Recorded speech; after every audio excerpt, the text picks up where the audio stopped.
राष्ट्रमाता जिजाऊ महासाहेबांना सर्वप्रथम अभिवादन. बहुजनांच्या उद्धारासाठी ज्या ज्या महामानवांनी प्रयत्न केले, बलिदान दिले, त्या सर्व महामानवांना मी सर्वप्रथम अभिवादन करतो. आज संगीत सूर्य केशवराव भोसले यांचा जन्मदिवस आहे. त्यांच्या जयंती दिनाच्या सर्वांना हार्दिक हार्दिक सर्वप्रथम सदिच्छा देतो. मराठा सेवा संघाचा संगीत सूर्य केशवराव भोसले सांस्कृतिक कक्ष हा एक कक्ष आहे. या कक्षाच्या माध्यमातून, परिषदेच्या माध्यमातून संगीत सूर्य केशवराव भोसले आंतरराष्ट्रीय कला महोत्सव हे ऑनलाईन पद्धतीनं घेतलं जात आहे. 1 ऑगस्ट ते 9 ऑगस्ट असा हा एकंदर कार्यक्रम अत्यंत चांगल्या पद्धतीने या परिषदेच्या वतीने आयोजित करण्यात आला. आजच्या या समारोपीय समारंभाला उपस्थित असलेले आमचे मार्गदर्शक आदरणीय पुरुषोत्तम खेडेकर साहेब, राष्ट्रीय अध्यक्ष मराठा सेवा संघ सन्माननीय कामाजी पवार साहेब, मध्य प्रदेशचे मराठा सेवा संघाचे अध्यक्ष कनाटे सर, निर्मलाताई पाटील, अत्यंत परिश्रमाने ज्यांनी या नियोजनामध्ये सहभाग दिला त्या या परिषदेच्या अध्यक्षा वर्षाताई ढाबे, तसंच डॉक्टर सतीश पावडे सर, इतर सर्व मान्यवर आणि माझ्या सर्व रसिक श्रोत्यांना, संगीत सूर्य केशवराव भोसले सांस्कृतिक कला परिषदेच्या वतीने आपण हा समारंभ गेली 9 दिवस सातत्याने आयोजित केलेला आहे. या माध्यमातून संगीत सूर्य केशवराव भोसलेच नव्हे तर एकंदर बहुजनांची, कष्टकरी श्रमकऱ्यांची जी काही सांस्कृतिक परंपरा आहे, ही परंपरा त्याचं एकदा पुन्हा दृढीकरण झालं पाहिजे. आणि ही परंपरा उपजत ज्या कलाकारांमध्ये आहे, अशा कलाकारांना जे मुख्य माध्यमापासून, प्रवाहापासून बाजूला पडलेले आहेत, अशा कलागुणांना, अभिजात कलागुणांना, मूळ कलागुणांना वाव देणे, अशा प्रकारच्या प्रयोजनातून खेडेकर साहेबांच्या माध्यमातून ही परिषद आपण मराठा सेवा संघाच्या माध्यमातून काढलेली आहे. डॉक्टर सतीश पावडे सरांचं विशेषतः यासाठी अभिनंदन आहे की त्यांनी संगीत सूर्य केशवराव भोसले हा कक्ष आम्ही सुरू केल्यानंतर अत्यंत चांगल्या पद्धतीचं संगीत सूर्य केशवराव भोसलेंचं चरित्र सरांनी लिहिलं आणि त्या माध्यमातून संगीत सूर्यांच्या जीवनावर थोडासा प्रकाश टाकण्याचा त्यांनी अत्यंत चांगल्या पद्धतीने प्रयत्न केला. त्यामुळे हे चरित्र लोकांमध्ये गेलं. मराठा सेवा संघाची सातत्याने भूमिका राहिलेली आहे की आपले जे महामानव होऊन गेले, या महामानवांच्या कार्यकर्तृत्वाची दखल घेत असताना केवळ आपल्याला जे काही युद्ध दिसतं, हे युद्ध आजही आणि मागच्या कालखंडातही आपल्या डोक्यामध्ये जे आहे तलवारीचं युद्ध हे जरी रणांगणावर लढलं जात असलं तरी सांस्कृतिक युद्ध हे सर्वात मोठं युद्ध आहे. आणि ज्या संस्कृती आणि समूहाला सांस्कृतिक युद्धाची जाणीव नसेल तर आपल्या परंपरा जतन करणं आणि नवी आव्हानं पेलणं अशक्य होत असतं. म्हणून या माध्यमातून एका बाजूला हा जो काही सांस्कृतिक संघर्ष आहे, कला, क्रीडा, ज्ञानाच्या क्षेत्रातला, नृत्याच्या क्षेत्रातला, अभिजात कलागुणांचा, तो लोकांच्या समोर आला पाहिजे आणि लोकांना समजला पाहिजे. ती एक वेगळी भूमिका मराठा सेवा संघाने या परिषदेच्या माध्यमातून सातत्याने मांडलेली आहे. संगीत सूर्य केशवराव भोसले यांच्या जीवनचरित्रावर या परिषदेमध्ये अनेक व्याख्यानं झाली. त्यांच्या जीवनचरित्र, कार्यकर्तृत्व, त्यांनी संगीत नाटकामध्ये दिलेलं योगदान, त्याचबरोबर राजश्री छत्रपती शाहू महाराज जे कोल्हापूरचं राज्य होतं, सर्वश्रेष्ठ अशा प्रकारचं त्या काळातलं राज्य, तर शाहू महाराज हे कलेचे भोक्ते होते आणि कलेला शाहू छत्रपतींनी राजाश्रय दिलेला होता. आणि संगीत सूर्य केशवराव भोसले हे सुद्धा कोल्हापूरचे होते आणि शाहू छत्रपतींचा राजाश्रय त्यांना मिळाला आणि त्यांच्या त्या कालखंडामध्ये खूप मोठी कोल्हापुरात नाटकं भरभराट झाली. कर्नाटक असेल, तामिळनाडू असेल, त्या सर्व प्रांतामध्ये संचार खूप मोठ्या प्रमाणात संगीत सूर्य केशवराव भोसलेंचा झाला. त्या अनुबंधावर सुद्धा एक व्याख्यान आपलं या माध्यमातून झालेलं आहे. संगीत सूर्यांच्या जीवनचरित्राच्यावर चर्चा करण्याच्या ऐवजी थोडेसे वेगळ्या पद्धतीने कला, क्रीडेच्या अंगाने काही मुद्दे मी आपल्या समोर आज मांडणार आहे. आपल्याला माहिती आहे संगीत सूर्य केशवराव भोसले 9 ऑगस्ट 1890 ते 4 ऑक्टोबर 1921 असा 31 वर्षाचा फक्त संगीत सूर्यांचा कालखंड आहे. म्हणजे फक्त 31 वर्षाचं आयुष्य लाभलं आणि या 31 वर्षाच्या आयुष्यामध्ये वयाच्या 4थ्या वर्षीच त्यांचे वडील वारले आणि 3 भावंड आणि 1 बहीण असलेलं हे कुटुंब त्या काळामध्ये पोरकं झालं. आणि 4थ्या वर्षीच खरं म्हणजे बाजीराव मस्तानी नावाच्या नाटकामधून त्यांना प्रयोग करण्याची संधी मिळाली. वयाच्या 4थ्या वर्षापासून ते शेवटचं निर्माण होईपर्यंत जे संगीत मानापान नाटक शेवटचं मुंबईमध्ये झालं, त्यापर्यंत त्यांचा केशवराव भोसलेंचा प्रवास आहे. 21 वर्ष म्हणजे फार मोठा कालखंड नाही. 20व्या वर्षीच त्यांनी ललित कला अकादमी नावाची स्वतंत्र संस्था निर्माण केली आणि जुनी संगीत नाटकं तर त्यांनी पुढे आणलीच, पण नव्या अनेक नाटकांना, शहा शिवाजी सारखं नाटक असेल, त्या काळात शाहू महाराजांनी अप्रतिमपणे त्याचा गौरव केलेला होता आणि स्वतः नाटक पाहत असताना राजेपण विसरून छत्रपतींचा प्रवेश झाल्याबरोबर स्वतः मुद्रा सुद्धा शाहू छत्रपतींनी घातला होता. अशा समकालीन आठवणी आहेत. परंतु दुर्दैव असं आहे की ज्या काळात संगीत सूर्य केशवराव भोसले काम करत होते त्या काळामध्येच बालगंधर्व सुद्धा त्याच काळातले समकालीन आहेत किंवा बालगंधर्वाच्या व्यतिरिक्त जे अनेक वजे असतील, अनेक संगीत, नाट्यकला या क्रीडा क्षेत्रामध्ये काम करणारे त्या काळातले जे लोक होते, ज्यांची एवढी काही नावं, फार मोठी नावं नाहीत, अशा लोकांच्या सुद्धा ध्वनिमुद्रिका रेकॉर्डिंग उपलब्ध आहेत. परंतु दुर्दैवाने संगीत सूर्य केशवराव भोसलेंचं रेकॉर्डिंग उपलब्ध झालं नाही, ते कुणी केलं नाही. हा सुद्धा एक मोठा वैगुण्याचा विषय असं मला वाटतं. त्या संगीत सूर्याच्या कालखंडामध्ये सुद्धा आज जसं कलेच्या क्षेत्रामध्ये, नाट्याच्या क्षेत्रामध्ये, चित्रपटाच्या क्षेत्रामध्ये एका विशिष्ट जात ब्राह्मण वर्ण वर्चस्ववादी लोकांचं वर्चस्व आहे, तसंच त्या काळात सुद्धा कला संगीताकडे सुद्धा जातीयतेच्या भावनेतून बघण्याचा दृष्टिकोन त्या काळात सुद्धा होता आणि त्याचे चटके संगीत सूर्यांना भोगावे लागले. मानापात नावाचं जे नाटक होतं यामध्ये धैर्यधराची भूमिका संगीत सूर्य करत होते आणि भामिनीची भूमिका बालगंधर्वाने केलेली होती आणि धैर्यधराच्या भामिनी पाया पडते असं त्या नाटकामध्ये आहे. हा सीन जेव्हा मुंबईला सादर झाला तर त्या काळातल्या अनेक ब्राह्मणांनी हकाटी उठवली आणि बालगंधर्वाला त्यांनी सांगितले की तुम्ही भामिनीची भूमिका धैर्यधराबरोबर संगीत सूर्याबरोबर करू नका, कारण हा शूद्र मराठा आहे आणि नाटकात का होईना एका मराठ्यांच्या पायाचं दर्शन घ्यावं लागतं, हे काही ब्राह्मणाला शोभण्यासारखं नाही, अशी सुद्धा चर्चा त्या काळात झालेली आहे. हे मी एवढ्या करताच सांगितलं की नाट्य संगीत कला क्षेत्र सुद्धा अशा पद्धतीच्या जाती व्यवस्थेनं बरबटलेलं होतं. अशा कालखंडामध्ये संगीत सूर्य केशवराव भोसलेंनी केवळ वयाच्या 31व्या वर्षी जे अतुलनीय काम केलेलं आहे, ज्या पद्धतीची नाटकं समोर आणली आणि एक सांस्कृतिक परंपरा आपल्या देशात संगीत कला क्रीडेची होती ती आत्मसात करून पुढे नेली, याबद्दल आपण त्यांना मानाचाच मुजरा करायला पाहिजे आणि हे काम या परिषदेच्या माध्यमातून होते, याचा मला खूप आनंद वाटतो. दुसरी एक महत्वाची गोष्ट अशी आहे की अंतोनियो ग्राम्ची नावाचा जो नवमार्क्सवादी, त्याने असं विधान केलेलं आहे की तो असं म्हणतो की सांस्कृतिक वर्चस्व, त्याला कल्चरल हेजिमनी असं त्यांनी म्हटलेलं आहे. त्याने एक सिद्धांत मांडलेला आहे की ह्या कल्चरल हेजिमनीमध्ये जे पराभूत मानसिकतेचे लोक असतात ते सांस्कृतिक वर्चस्व जेत्यांचं स्वीकारतात आणि हे जे वर्चस्व आहे जेत्यांचं सांस्कृतिक, हे तलवारीच्या बळावर नाही तर बहुजन समाज स्वखुशीनं आणि अत्यंत आनंदाने हे वर्चस्व स्वीकारतो, असं अंतोनियो ग्राम्चीनी एक निरीक्षण नोंदवलेलं आहे. म्हणून जगभरातल्या ज्या सांस्कृतिक कला क्रीडा या क्षेत्रातल्या ज्या काही संघर्षाच्या कथा आहेत त्या मार्क्सवादाच्या पठडीमध्ये जगात बसवल्या गेलेल्या आहेत.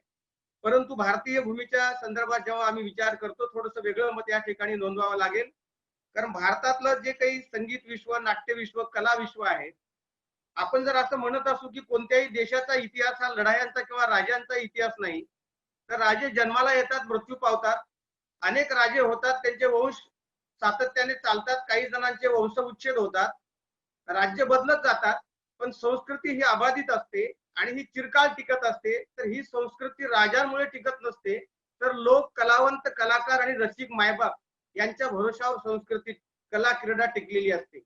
परंतु जर ह्या कला क्रीडा आणि संस्कृतीला जर राजाश्रय मिळाला तर कला क्रीडा आणि संस्कृतीचं ते सुवर्णयुग असतं, असं या सांस्कृतिक इतिहासाबद्दल आपल्याला म्हणावं लागेल. आणि म्हणून ग्रामची असं म्हणत असत, डॉक्टर आंबेडकरांनी असं म्हटलेलं आहे की हा सिद्धांत भारताला लागू होत नाही.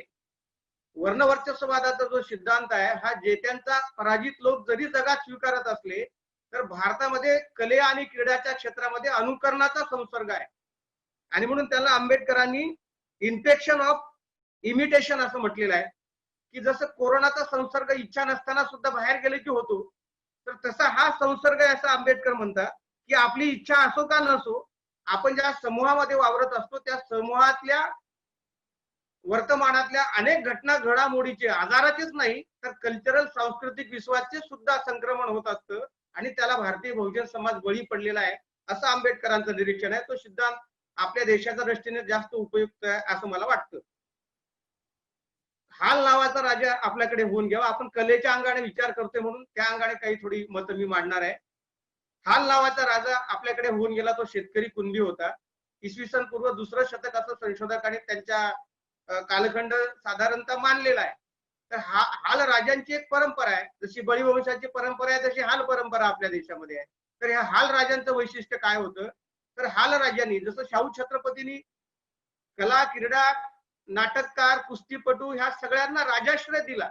अशोकाने राजाश्रय दिला आणि त्याच पद्धतीने छत्रपती शिवाजी महाराजांनी सुद्धा राजाश्रय दिलेला आहे. ज्या जिजाऊंचं आम्ही वंदन करतो की अफजल खानाला मारल्यानंतर अज्ञानदासाने जेव्हा गडावर पहिला पोवाडा गायला, तो समक्ष प्रत्यक्षदर्शी शाहीर आहे अज्ञानदास, आणि जिजाऊंच्या समोर, शिवाजीराजांच्या समोर त्यांनी अफजल खानाच्या वधाचा पोवाडा गायलेला आहे. आणि स्वतः त्या पोवाड्याच्या शेवटच्या चरणामध्ये अज्ञानदास असं म्हणतो की जिजाऊने मला सोन्याचा तोडा बक्षीस दिलेला आहे. म्हणजे कलेचा सन्मान जिजाऊ, शिवाजी महाराज, संभाजी राजे हे सगळेच करत होते. आणि जर राजाश्रय कलेला मिळाला तर तिची उन्नती होते, असाच त्याचा अर्थ आपण घ्यायला पाहिजे. हा जो हाल राजा होता, 1 कोटी गाथा ज्याला म्हणतो आपण, गाथा म्हणजे एक अत्यंत चांगली गाणी, निरीक्षण, आणि हे जे निरीक्षण होतं कृषी, कल्चर आणि सांस्कृतिक संघर्षातून जे काही ग्राम जीवन आहे, लोकजीवन आहे, कृषी जीवन आहे, त्याचं प्रतिबिंब ह्या हालांच्या गाथामध्ये होतं. सुमारे 1 कोटी गाथांचं संकलन हाल शेवटच्या राजाने केलं असं संशोधक मानतात. पण 700-800 गाथा आता उपलब्ध आहेत. ते एका गाथेमध्ये त्यांनी असं म्हटलेलं आहे की शरद ऋतूतील शुभ्र चांदणे कांडलेल्या नव्या तांदळासारखे स्वच्छ दिसते. धान्याची समृद्धी झाल्यामुळे अशा चांदण्या रात्री गरीब सुद्धा स्वच्छंदाने गीत गातात. अशी एक त्यामध्ये हालाची गाथा आलेली आहे. म्हणजे चांगलं चांदणं सांडलेलं आणि खळ्यामध्ये जर धान्याची रास भरलेली असेल आणि संपन्नता, समृद्धी त्या राज्यामध्ये असेल, परकीय शत्रूच्या आक्रमणाचं भय नसेल, तर कला, क्रीडा आणि नैपुण्याला उधाण येतं. आणि अशा कालखंडामध्ये आमच्याच्याच पोटी, भीमसेन जोशीच्याच पोटी जन्माला पाहिजे असं काही नाही. साधारण साधा शेतकरी सुद्धा एकदम अंतकरणाला हात घालणारं गीत गाऊ शकतो, अशा प्रकारचा दृढ विश्वास या हालाच्या गाथेमध्ये व्यक्त केलेला आहे. आणि म्हणून ही आपली सांस्कृतिक कल्चरल परंपरा आहे. विशेषतः कुणबी मराठ्यांना या ज्या काही मूळ आपल्या परंपरा आहेत, जसं आपण सिंधू संस्कृतीचा नेहमी उल्लेख करतो, तर कोणती संस्कृती ग्रेट का आहे, तर त्या संस्कृतीमध्ये सोन्याचे महाल आहेत, राजाला बसायला विमान आहे, सोन्याची चाका आहेत, राणी जगात सर्वात त्याला सुंदर मिळालेली आहे. अशा प्रकारच्या राजाच्या वैशिष्ट्यावर त्या राज्याची महानता मोजली जाऊ नये. जेव्हा सांस्कृतिक इतिहासाचा आम्ही विचार करतो, तर या सांस्कृतिक इतिहासामध्ये राज्याचं वैभव काय आहे, तर तिथली कला, क्रीडा आणि संस्कृती किती उच्च टोकाला गेलेली आहे, आणि सामान्य माणसं मुक्त कंठानं नृत्य आणि गायन कशा पद्धतीने करतात, त्यावर ती संस्कृती मोजली जावे असे सांस्कृतिक परिमाण आहेत. तर सिंधू संस्कृती ही विकसित संस्कृती जरूर होती, पण त्या संस्कृतीचं एक वेगळं वैशिष्ट्य, जी काही कमी संसाधनं, जी काही साधनं आपल्याला सापडलेली आहेत त्या उत्खननामध्ये, त्यामध्ये अत्यंत सुंदर पद्धतीने नृत्य करणाऱ्या एका नर्तिकेची मूर्ती सुद्धा सापडलेली आहे. म्हणजे सिंधू कल्चरमध्ये इतक्या अभिनिवेशामध्ये अत्यंत चांगल्या पद्धतीने नृत्य करणाऱ्या आविष्कारातली जर नर्तिकेची मूर्ती आपल्याला सापडत असेल, तर निश्चितपणे या कालखंडामध्ये नाट्य, नृत्य आणि कला ही अतिउच्च टोकाला होती, हे आपल्याला मान्य करावं लागेल. आणि म्हणून कल्चरल हेजिमनी आपण का मान्य करत नाही, तर आम्ही वर्णवर्चस्ववादाच्या सांस्कृतिक क्षेत्रातले बळी नाही, तर आपण होऊन जे त्यांची संस्कृती अनुकरणाच्या संसर्गामुळे आम्ही स्वीकारली आणि आपल्या सगळ्या मूळ परंपरा बाजूला पडल्या, अशीच त्याची पार्श्वभूमी आहे. आणि म्हणून नाटकाच्या संदर्भात संगीत सूर्य केशवराव भोसले यांचा नाटकांशी संबंध होता, आणि म्हणून नाट्य क्षेत्रामध्ये सुद्धा त्या अंगाने आपल्याला थोडासा वेगळा विचार करायचा असेल, तर नाटक हे केवळ मनोरंजन नव्हे, तर हा एक स्वतंत्र कला आविष्कार आहे. आणि या माध्यमातून माणसाला जगण्या फुलण्याच्या संधी मिळतात. माणसाचं संगीत जर हृदयातून, कंठातून हरवलं, शब्दातून संगीत निर्माण झालं, माणसाला शब्द मिळालं नसते तर सृष्टी ही सगळी मुकी झाली असती. आणि म्हणून झाडा, पाना, फुलांना सुद्धा आवाज आहेत, संगीत आहेत. म्हणून ह्या निसर्गाबद्दल सुद्धा तुकोबांनी ज्या पद्धतीने आपल्या भावना व्यक्त केलेल्या आहेत, नामदेवानी भावना व्यक्त केलेल्या आहेत, बुद्धानी भावना व्यक्त केलेल्या आहेत, की चराचर सृष्टी, नदीचा आवाज, पाण्याचा आवाज, झाडाचा आवाज, गाईचा हंबरणं, वासराचं लुचणं, दूध काढत असताना त्याचा होणारा हंड्यातला आवाज, आणि जेव्हा एखादी स्त्री घरातून बाहेर पडते, तिच्या पायातल्या पैंजणाचा होणारा आवाज, तिच्या वेणीने हलणाऱ्या हवेचा आवाज, पानांचा, झुलपांचा आवाज, याच्यावर हालांच्या गाथा आलेल्या आहेत. आणि अत्यंत रसिक पद्धतीने मांडणी करण्याची आपल्या बहुजन कष्टकरी श्रमकऱ्यांची परंपरा आहे. आणि ही जी कला आपल्याकडे एक दुसऱ्या वेगळ्या पद्धतीने विकसित झाली. आम्ही जे कृषी कर्म करत होतो, शेतीची कामं करत होतो, या काळामध्ये शेतीचं लागवण करत असताना, रोपण करत असताना, खळं झाडत असताना, धान्य बडवत असताना, कापणी करत असताना, लावणी करत असताना श्रम परिहारासाठी उत्स्फूर्तपणे आपल्या स्त्री पुरुषांच्या कंठातून श्रमकऱ्यांच्या जी गीतं आणि गायन बाहेर पडलं, त्याच्यावर हे राग वगैरे नंतर तयार झाले. ताल आणि राग यांचा जन्म नंतर करणाऱ्यांनी करत बसलेला आहे. पण उपजत, ज्याला अभिजात आम्ही म्हणतो, की शब्दाचं संगीत निर्माण झालं, ताल नंतर आला. आणि म्हणून ही जी उपजत अशा प्रकारची संगीताची पार्श्वभूमी आहे, ही केवळ श्रमकरी आणि कष्टकरी लोकातच निर्माण झालेली आहे. असाच संगीत आणि कलाक्रीडेचा जगाचा इतिहास आहे, या निमित्ताने आपण समजून घेतलं पाहिजे.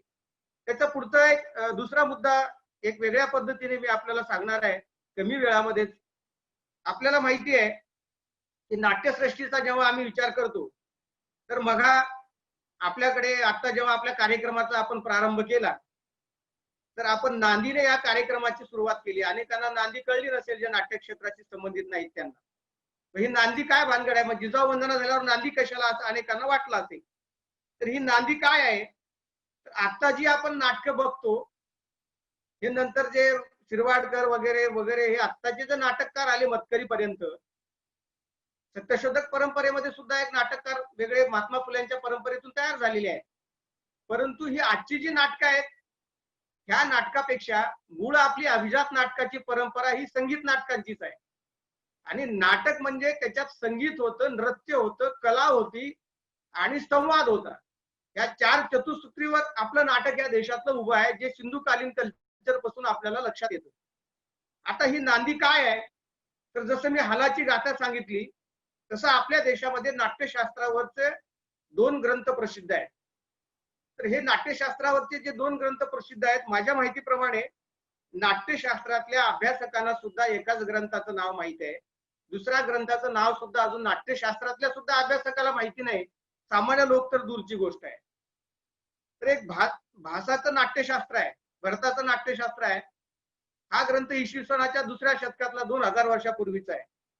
तर हे जे नाट्यशास्त्र लिहिलेलं आहे भरताने, ह्या नाट्यशास्त्रामध्ये नाटकाच्या संदर्भात नाटक कसं असावं त्याचा एक आकृतिबंध दिलेला आहे. ह्या आकृतिबंधामध्ये ह्या नाटकाचा प्रारंभ होत असताना नांदी येते, नांदीने नाटकाची सुरुवात होते आणि भरत वाक्य शेवटी दिलेलं आहे, भरत वाक्याने नाटकाचा शेवट होतो. अशा प्रकारचे एक पॅरामीटर ह्या नाट्यशास्त्रामध्ये येतं. आता हे नाट्यशास्त्र सुद्धा प्रशिक्षित होत आपल्यापर्यंत आलं, हा मुद्दा जरी आपण बाजूला ठेवला, तर आज प्रमाण म्हणून भरताचं नाट्यशास्त्र मांडण्याची पद्धत आपल्या देशामध्ये आहे. त्या भरताच्या नाट्यशास्त्रामध्ये जी नांदी आलेली आहे, आता जी आपण नांदी म्हटली, शक्यतो आपल्याकडे संगीत नाटक असो का आधुनिक नाटक असो, सत्यशोधक चळवळीतले जलसे आणि महात्मा फुल्यांच्या परंपरेतली नाटकं सोडले तर नांदी सगळीकडे होती. परंतु जी पारंपरिक नाटकातली नांदी हे गणेश वंदनेने होते. गणेशाला वंदन करण्याची परंपरा आहे, सरस्वतीला वंदन करण्याची परंपरा आहे. पण मी जे तुम्हाला सांगितलं की आम्ही 2006 साली खेडेकर साहेब आणि आम्ही तंजावरला गेलेलो होतो. आपल्या मराठा कुणबी बहुजन समाजच नव्हे तर भारताच्या नाट्यशास्त्राच्या इतिहासाचं खरं म्हणजे पुनर्लेखन करण्याची गरज आहे. हा एक सांस्कृतिक इतिहास आहे. आम्ही लढाईचा इतिहास जसा जपतो, तर सांस्कृतिक क्षेत्रामध्ये कशा पद्धतीने आपण काम केलेलं आहे त्याचं उदाहरण म्हणून मी आपल्याला सांगतो. तंजावरला जे राजघराणं निर्माण झालं, हे मुद्दाम आज सांगणं आवश्यक आहे. तंजावरला जे राजघराणं निर्माण झालं, ते शिवाजी महाराजांचे सावत्र भाऊ व्यंकोजी राजे यांचं ते राज्य होतं. 6 जून 1674 ला शिवाजी महाराजांना रायगडवर राज्याभिषेक झाला, महाराज छत्रपती झाले. तसं 1676 ला त्यानंतर 2 वर्षांनी तंजावरला व्यंकोजी राजांचा राज्याभिषेक झाला आणि ते सुद्धा छत्रपती झाले. आणि तंजावरला जेव्हा व्यंकोजी राजे छत्रपती झाले, तर 1676 ते 1855 म्हणजे ब्रिटिशांनी तंजावर राज्य खालसा करून ब्रिटिश अंमल बसवेपर्यंत 1855 पर्यंत 175 वर्ष तिथं मराठा सत्ता होती तंजावर प्रांतावर. आणि हे जे व्यंकोजी राजे होते, व्यंकोजी राजांनी 10 वर्ष राज्य केलं. आणि सर्वात महत्वाचं म्हणजे व्यंकोजी राजे स्वतः नाटककार होते, स्वतः गीतकार होते, पद लिहिणारे होते, नांदी लिहिणारे होते. आणि 10 वर्ष राज्यकारभार केल्यानंतर व्यंकोजी राजांनी स्वतःहून राजनिवृत्ती घेतली आणि दीपाबाई नावाची व्यंकोजी राजाची जी पत्नी होती त्यांच्याकडे राज्यकारभार व्यंकोजी राजांनी सोपवला आणि कुंभकोणम नावाचं तामिळनाडूमध्ये गाव आहे त्या ठिकाणी जाऊन ते लेखन करत शांत पद्धतीने अभ्यास चिंतन लेखन कलाकारांचं गुणगौरव साहित्य आणि कला क्रीडेच्या क्षेत्रामध्ये त्यांनी उर्वरित आपलं आयुष्य घालवलं व्यंकोजी राजे भोसलेंनी. आणि ह्या ज्या दीपाबाई होत्या ह्या स्वतः ग्रंथलेखिका होत्या. कोदंड चिदंड शंकर नावाचा एक समकालीन कवी आहे लेखक आहे त्यांनी एक ग्रंथ लिहिलेला आहे त्या ग्रंथामध्ये दीपाबाईचा उल्लेख बुद्धिस्ट बृहस्पती अशा पद्धतीने चिदंड शंकराने केलेला आहे. म्हणजे ही बाई एवढी विद्वान आहे की बृहस्पती सुद्धा हिच्या पुढे फिका पडावा. आणि त्या दरबारामध्ये अनेक कलावंतांना रसिकांना नृत्य नाटककारांना अत्यंत चांगल्या प्रकारची संधी होती आविष्कार होता. आणि त्या दीपाबाईने आपला शाहराज नावाचा मुलगा असा दैदिप्यमान घडवला की तो केवळ भारताच्या सांस्कृतिक इतिहासाच्या परंपरेचा पाया घालणारा महापुरुष ठरला हे आपल्याला आता सांगण्याची खरं म्हणजे गरज निर्माण झालेली आहे. ज्या दोन ग्रंथाचा मी उल्लेख केला की एक आपल्याला भरताचं नाट्यशास्त्र माहित आहे पण या शाहराज भोसलेंनी एक नाट्यशास्त्रावरचा ग्रंथ लिहिलेला आहे. त्या ग्रंथाचं नाव आहे नाट्यशास्त्रावरचा जो ग्रंथ लिहिलेला आहे तर त्या ग्रंथाचं नाव आहे लक्ष्मण बंद. म्हणजे भरताचं नाट्यशास्त्र सगळ्यांना माहिती आहे पण लक्ष्मण बंद नावाचा एक नाट्यशास्त्रावरचा ग्रंथ शाहराज भोसलेंनी लिहिलेला आहे.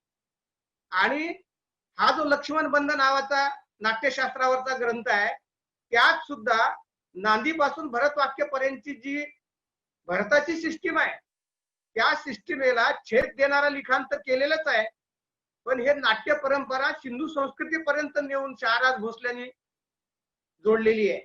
आणि ह्या शाहराज भोसलेंचं वैशिष्ट्य म्हणजे नांदी त्यांनी तशीच ठेवलेली आहे पण शाहराज भोसलेची नांदी काय होती तर त्यांचे 37 नाटकं उपलब्ध आहेत. स्वतः नाटककार आहेत शाहराज भोसले.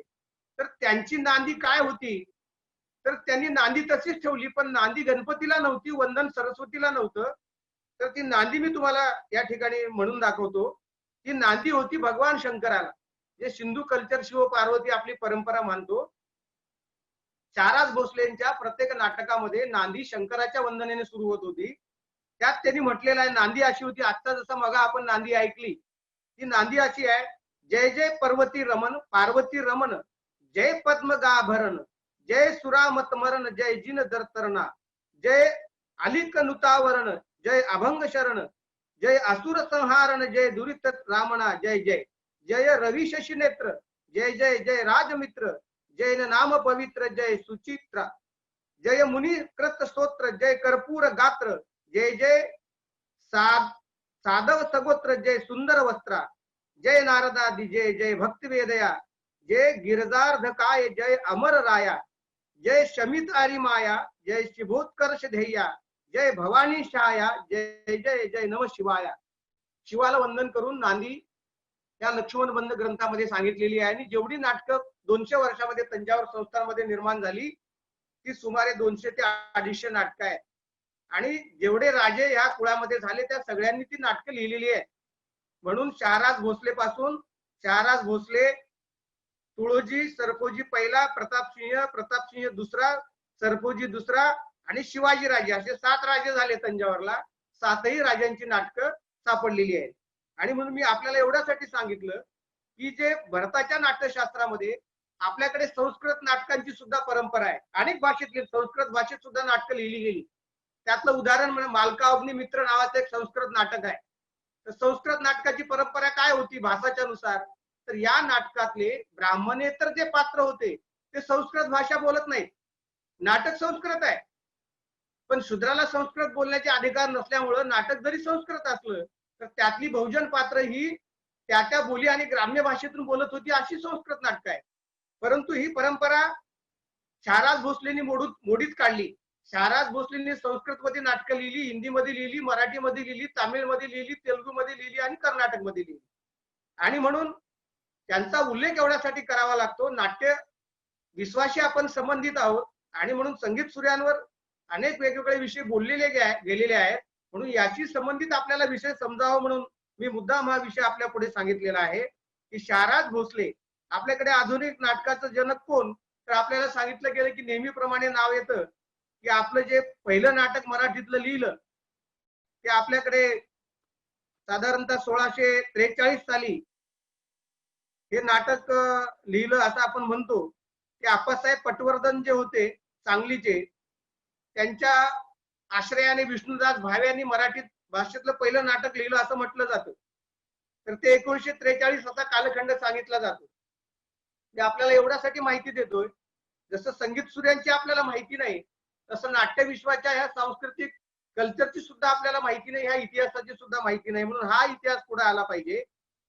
आप्पासाहेब पटवर्धन नावाचे संस्थानिक होते सांगलीला, आणि त्या काळामध्ये जसं आपण बघितलं तमिळनाडू, कर्नाटक आणि केरळ ह्या प्रांतामध्ये, ह्या दक्षिण प्रांतामध्ये यक्षगान नाट्य परंपरा होती. ती दशावतारी जसं नाटक आपल्याकडे कोकणात वगैरे होतात तशा प्रकारची ती मूळ पुरातन परंपरा आहे. आणि कुचिपुडी असेल, भरतनाट्यम असेल, दासीअट्टम असेल, राणीअट्टम असेल, हे जे काही नाट्य प्रकार आहेत, भरतनाट्यम हा शंकराच्या मंदिरात शंकराला अभिवादन करण्यासाठी नृत्य आविष्कृत झालेला नृत्य आविष्कार आहे.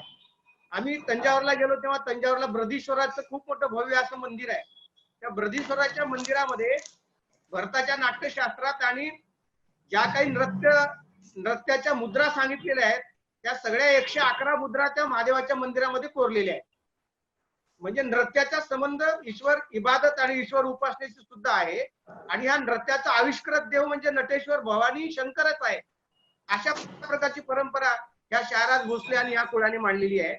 तरी 1643 ला 42च्या कालखंडामध्ये हे यक्षगान नाटक कर्नाटकामधून सांगलीला आली, आणि त्यामध्ये हे नाटक सादर झाल्यावर त्या आप्पासाहेब पटवर्धनांनी विष्णुदास भावेला सांगितलं की असं काही आपल्याला करता येईल का, असं काही आपल्याला निर्माण करता येईल का.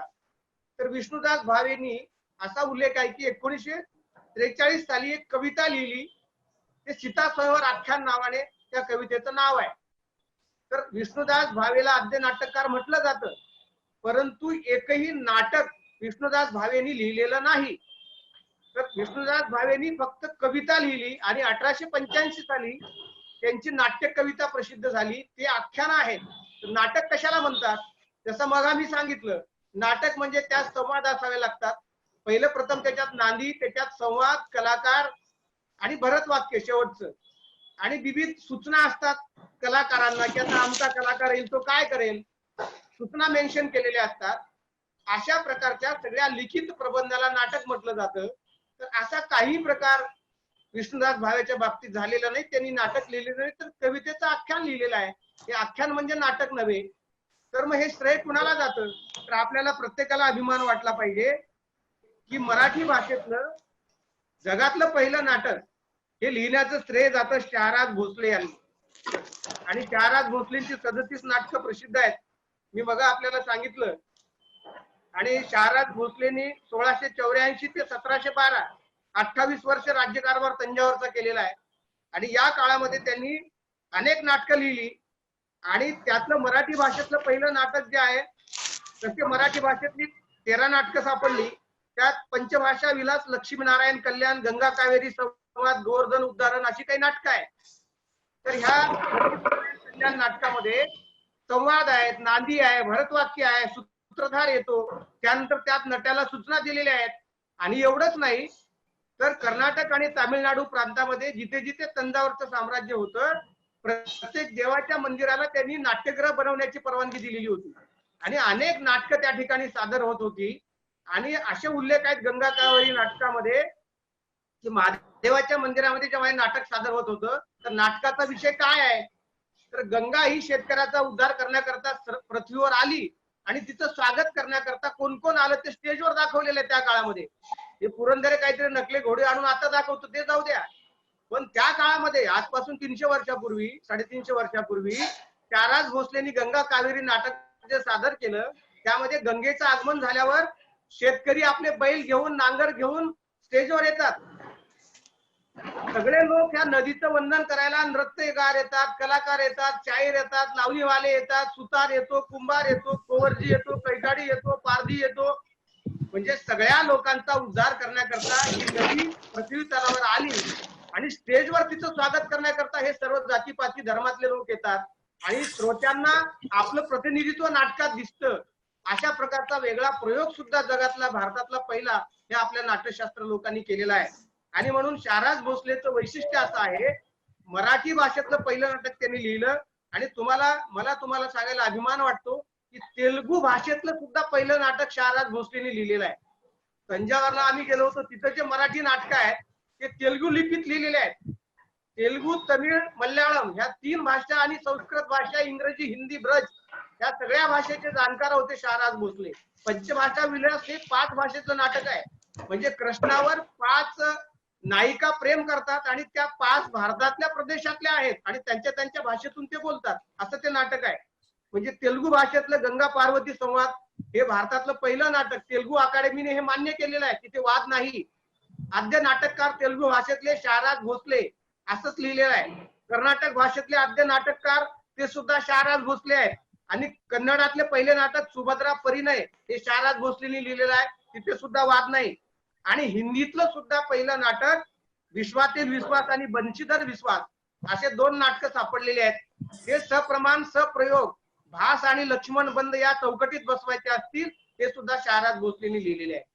म्हणजे जो काही आकृतिबंध नाट्यशास्त्रातला जगाने मान्य केलेला आहे त्या सगळ्या नाट्यशास्त्राच्या आकृतिबंधात बसवून नवा आकृतिबंध आणि मूळ संस्कृतीला वेधणारा अशा प्रकारची नाट्य परंपरा या शाहराज भोसलेंनी निर्माण केलेली आहे, हे या निमित्तानं सांगताना मला आनंद वाटतो. म्हणून आद्य नाटककार जर कोणी असतील तर ते शाहराज भोसले आहेत. महात्मा फुलेंनी तृतीयरत्न नावाचं नाटक 1855 साली लिहिलं.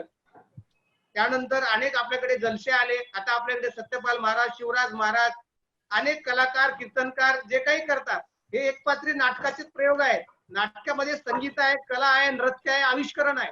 आणि म्हणून त्या दृष्टीने आपण या सगळ्या नाट्यशास्त्राच्या प्रयोजनाकडे पाहिलं पाहिजे असं मला वाटतं. म्हणून संगीत सूर्य केशवराव भोसलेंचं जे योगदान आहे हे योगदान भारतीय इतिहासाच्या सांस्कृतिक क्षेत्रामध्ये नोंद घेण्यासारखं एक सुवर्णपान आहे. हे कायम आपण लक्षात ठेवलं पाहिजे.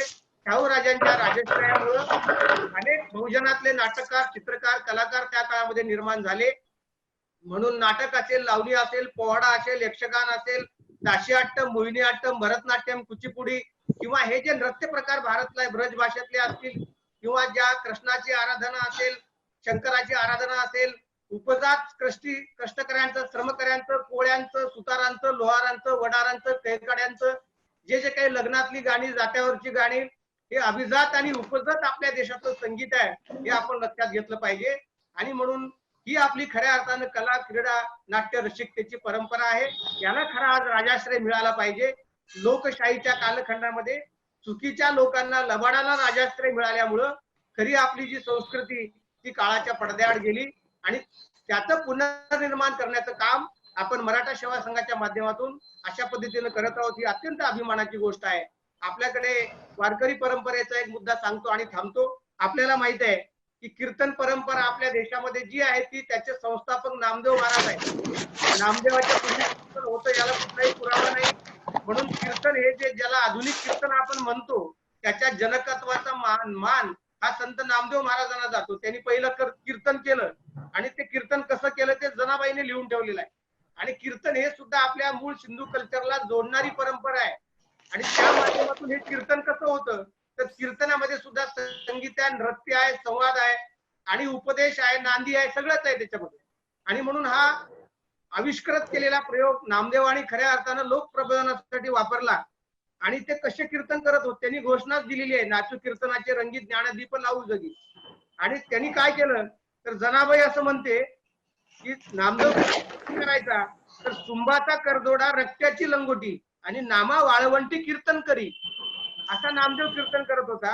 आणि नामदेव कीर्तन करी पुढे देव नाचे पांडुरंग आणि नाचता नाचता देवाचा गळला पितांबर.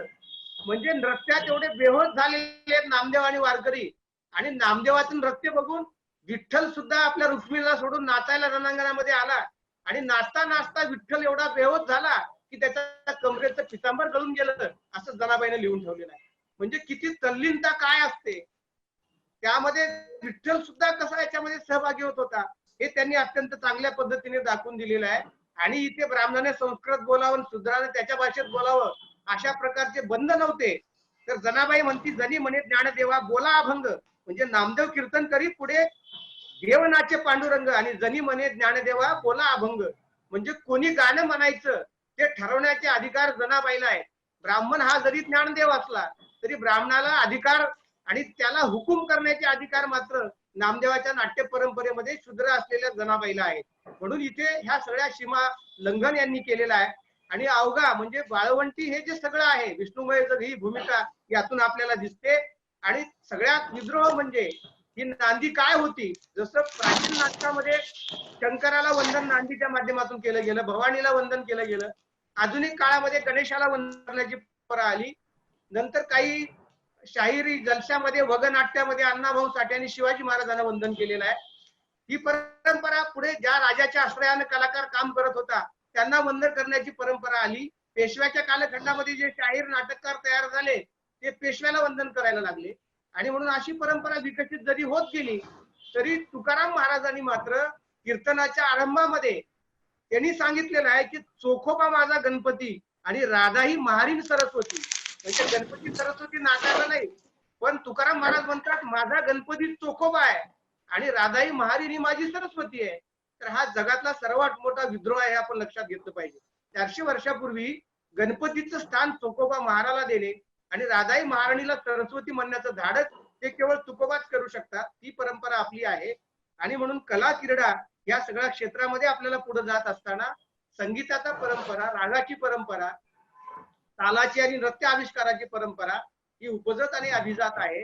ही आपल्या जनुकामध्ये दडलेली आहे. त्याच्या आविष्करणाची खरं म्हणजे खऱ्या अर्थाने गरज आहे. हे आपण या निमित्तानं पाहिजे त्या ठिकाणी सांगतो. आणि छत्रपती शिवाजी महाराज हे कलेचे भोगते होते. त्या काळामध्ये जे जे कलाकार नाटककार त्यांच्याकडे आले त्यांना महाराजांनी आश्रय दिलेला आहे. लावणी म्हणणारे असतील, पोवाडे म्हणणारे असतील, शाहीर असतील, तो जसा काही आपण छांदो गामात्य म्हणतो कवी कलश, त्याला आश्रय खरं शिवाजी महाराजांनी आधी दिलेला आहे. नंतर तो संभाजी महाराजांचा मित्र झाला. कविभूषणचं आपल्याला नाव माहित आहे. म्हणजे कविभूषण हा इकडे महाराष्ट्रामध्ये आला. त्याच्याबद्दल अशी आठवण सांगतात की त्याने असं म्हटलेलं आहे, ते सांगतो आणि थांबतो. आपल्याला माहिती आहे कविभूषण हा शिवाजी महाराज आणि औरंगजेबाचाही समकालीन आहे. त्यांनी शिवाभावनी नावाचं काव्य लेखन शिवाजी महाराजांवर केलेलं आहे. शिवराज भूषण नावाचा ग्रंथ लिहिलेला आहे आणि तो प्रत्यक्षदर्शी आहे. तो खर तर औरंगजेबाच्या दरबारातला शाहीर होता, तिथला कवी होता. तो एका दिवशी औरंगजेबाचा दरबार भरलेला होता हे त्यांनीच लिहून ठेवलेला आहे. भूषणच लिहून ठेवलेला आहे की औरंगजेबाचा दरबार भरलेला होता आणि औरंगजेब एका दिवशी सर्व कवींना असं म्हणाला दरबारामध्ये की तुम्ही सर्वजण माझी प्रशंसा करता. म्हणजे प्रत्येक दरबारामध्ये जेव्हा दरबार भरतो तो नवरत्न असोत का कवी असोत ते लालघोटे असतात, अपवाद असतात, ते बेडर असतात, निडर असतात आणि सत्यावर बोट ठेवत असतात. परंतु औरंगजेबाला हे माहित होतं की माझी स्तुती करणारे हे अर्धे लबाड आहेत. आणि म्हणून एका दिवशी औरंगजेब असं म्हणाला की मी दररोज बघतो सगळे जे शाहीर कलाकार कवी माझ्या दरबारातले आहेत कौतुक करतात, पण कुणामध्ये हिंमत आहे का मी खरा काय ते सांगण्याची, असं एका दिवशी औरंगजेबाने विचारलं. तेव्हा हा जो भूषण होता तो भूषण उभा राहिला आणि म्हणाला की बादशाह, पहिल्यांदा मला माझ्या जीविताचा अभय द्या आणि मग मी तुम्हाला सत्य कवन तुमच्याविषयीचं करून दाखवतो. तेव्हा औरंगजेब म्हणाला मी तुझ्या जीविताचा तुला अभय दिलेला आहे. तेव्हा एक ब्रज भाषेतलं हिंदी कवन भूषणाने तत्काळ त्या ठिकाणी केलं. ते हिंदी कवन काही मी तुम्हाला वेळेअभावी म्हणून दाखवत नाही, त्याचा मराठी अर्थ फक्त तुम्हाला सांगतो. त्याची सुरुवात अशी आहे, किबले की ठौर बाप बादशाह साज है, अशा पद्धतीचा त्या दोह्याचा प्रारंभ आहे. आणि त्याचा मराठी अर्थ साधारण असा आहे, भूषण असं म्हणाला की स्वतःचे वडील काबाच्या दगडाप्रमाणे श्रेष्ठ असतात, ही गोष्टही औरंगजेबा तू विसरलास. आणि तुझे वडील शहाजहान बादशाह कैद केलेस. तुझे हे कृत्य मक्केला आग लावण्यासारखे आहे. आपला वडील बंधू दारा याला तू कैद केलेस तेव्हा तो आपल्याच आईच्या पोटी जन्माला आला आहे हे देखील तू विसरलास. त्याच्याबद्दल तुझ्या हृदयात काही दया आली नाही. तुझा दुसरा भाऊ मुराद याला तू पुराणाची शपथ घेऊन दगाफटका न करण्याचे वचन दिले होते, ते वचनही तू विसरलास आणि मुरादला तू फसवून कैद केलेस. औरंगजेब, एवढी सगळी कृत्य करून तुम्ही ही बादशाही मिळवली आहे, असं एक कवन भूषणाने केलं. आता भूषण हे कवन केल्याबरोबर औरंगजेब त्याला मारायला धावला. इतर लोकांनी त्याला अडवलं आणि त्याच्या वचनाची त्याला आठवण करून दिली. तिथून जो भूषण पळाला तो रायगडावर आला आणि पुढचं सगळं आयुष्य त्याने शिवाजी महाराजांचं चिंतन काव्य लेखन करण्यामध्ये घालवलं, असा इतिहास आहे. तो साधारण 1670 ला गडावर आला आणि शिवाजी महाराजांना भेटला. अशाच प्रकारचा इतिहास आहे. आणि आपल्या शिवराज भूषण ग्रंथामध्ये त्यांनी असं म्हटलेलं आहे, जो सोहात शिवराज को ते कवित्त रसमूल, जे परमेश्वर पे चढे तेही आछे फूल. म्हणजे परमेश्वराच्या पायावर फूल शोभून दिसतं, त्यापेक्षाही ते फूल खरं म्हणजे माझं काव्य आहे. आणि हे काव्य मी परमेश्वरा एवढ्या श्रद्धेने छत्रपतीच्या पायावर अर्पण करत आहे, अशी सद्भावना भूषण कवींनी या ठिकाणी व्यक्त केलेली आहे. आणि म्हणून मराठा राजे हे केवळ लढायामध्ये तरबेज होते. कुणबी कष्टकरी बहुजन समाजाला फक्त शेती आणि संघर्षाचा इतिहास आहे असं आपण समजण्याचं कारण नाही. राजाश्रय हा ज्या ज्या काळामध्ये बहुजन कलाकारांना मिळाला, कला वर्धिंगत झाली आणि समृद्धी आणि संपन्नता ज्या ज्या कालखंडामध्ये होती, त्या कालखंडामध्ये श्रमकरी कष्टकरी लोकांनी जीवनाच्या अमरत्वाचे गीत गायले, दुःखाला सुखात रूपांतरित केलं. आणि ब्राह्मण वैदिक पंडे पुरोहित यांनी मात्र जो काही राजाश्रय मिळाला आणि संपन्न काल होता, त्या काळामध्ये पुराणांची आणि ग्रंथांची निर्मिती करून बहुजनांच्या शूद्रत्वाची आणि त्यांना अवनतीची शस्त्रास्त्र तयार करून ठेवली. हा फरक ह्या दोन परंपरेमध्ये आहे, हे आपण समजून घेतलं पाहिजे. तो कलेलाही लागू होतो, संस्कृतीलाही लागू होतो. आणि म्हणून या निमित्ताने संगीत सूर्य केशवराव भोसले यांच्या प्रती नतमस्तक होताना, त्यांच्या कार्याची उजळणी करत असताना आपण हे कायम लक्षात ठेवलं पाहिजे की आपली सांस्कृतिक परंपरा ही आपण आपल्या पूर्वजांनी जी निर्माण केलेली आहे, वर्तमान काळानुसार ती आत्मसात करून आपण आपल्या जीवनामध्ये जगण्यामध्ये, आजचं जे जग आहे, आज कोरोनामुळे जी काही भयावह परिस्थिती निर्माण झालेली आहे, अनेक लोक आत्महत्या करतायत, कुटुंब विभन्न होण्याची अवस्था आहे, आर्थिक विवंचना आहे. या कालखंडामध्ये माणसाला टिकून राहायचं असेल तर एक टॉनिक म्हणून कला, क्रीडा, संगीत आणि नाट्य याचा विकास आपण केला पाहिजे, ते जपलं पाहिजे. हे आपल्या जगण्याचं एक साधन आहे असं मला वाटतं. ते आपण या माध्यमातून करूया. पुनश्च एकदा वर्षाताई धाबे, पावडे सर, सर्व संगीत सूर्य केशवराव भोसले परिषदेचे पदाधिकारी सर्वांच्या प्रती मी कृतज्ञता व्यक्त करतो आणि थांबतो. धन्यवाद. जय जिजाऊ, जय शिवराय.